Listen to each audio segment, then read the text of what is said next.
A proud employer and a humiliated maid faced silent judgment inside a house. A twist was coming that no one expected. "Maria, can you come here for a minute?" Helena called loudly. Maria wiped her hands on her apron and walked to the door quietly. "Yes, ma'am?" she asked softly. Helena sat on the couch with crossed legs and an irritated expression. "I lost a gold bracelet, a gift from my mother. It disappeared from my bedroom," she added dramatically.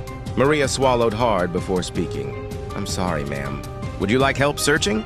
"I don't need help," Helena snapped quickly. "Only you and I enter my room.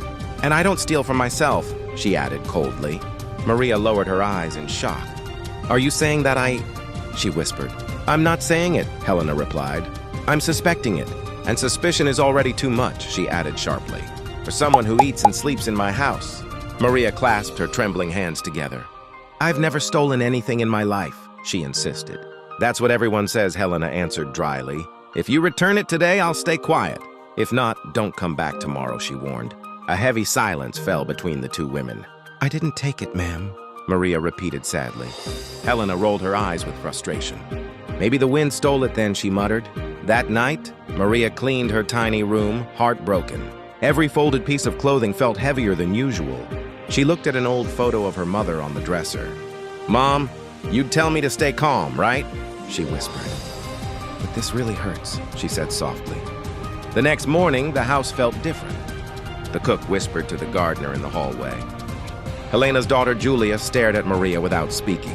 "Good morning," Maria tried gently. No one responded to her greeting. Helena appeared on the stairs with crossed arms. "Don't act normal, Maria," she said coldly. "I still haven't found the bracelet." "I can help you search again, ma'am," Maria offered. "Enough," Helena interrupted immediately. "Today is your last day here, and you should feel ashamed," she added harshly. The words hurt more than shouting ever could. "If you think I'm a thief," Maria said softly, "there's nothing left for me to say." "Perfect," Helena replied with satisfaction. "Clean the kitchen and then leave. I'll deposit your payment later," she added. Maria turned away holding back tears. She heard laughing and whispering in the hallway. "Thief!" someone murmured behind her back. "The quiet ones are always the worst," another said. Maria pretended not to hear any of it. Hours later, she knocked on the living room door. "Ma'am, I've finished," she said politely. Helena didn't look up from her phone. "You can go," she said coldly, "and leave the key on the table." Maria walked slowly to the table in silence. She placed the key down gently and breathed deeply. "Thank you for the opportunity," she said softly. "Despite everything, I wish peace for this home." Helena smirked and laughed quietly. "Peace and drama don't match, Maria," she replied. "And don't make a scene," she warned. Maria nodded, grabbed her simple bag, and left. At the gate, she looked back at the house one last time. Inside, Julia ran upstairs angrily to her mother. "Mom, are you really firing Maria?" she demanded. "I won't live with someone I don't trust," Helena insisted. "But you're not even sure it was her," Julia argued. "Julia, please!" Helena snapped loudly. "That bracelet is expensive," she reminded her. Julia rolled her eyes and tossed her backpack on the bed. When it fell, something metallic hit the floor loudly. Both women looked down at the same time.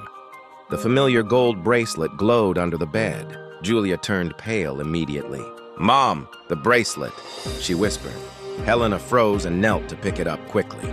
"How is this possible?" she asked, shaken. "This is my bracelet," she said breathlessly. Julia covered her mouth in guilt and fear. "Mom, I borrowed it for a photo," she confessed. "I must have dropped it when changing clothes." "I completely forgot," she admitted shamefully. Helena stared at her in disbelief. "So," she admitted shamefully. Helena stared at her in disbelief. "So Maria left this house innocent?" she whispered. It was the first time her voice broke. Julia lowered her head in silence. "I never thought you'd accuse her like that," she said. "I was going to return it," she added weakly. Helena sat on the edge of the bed, pale and shaken. She finally understood the weight of her actions.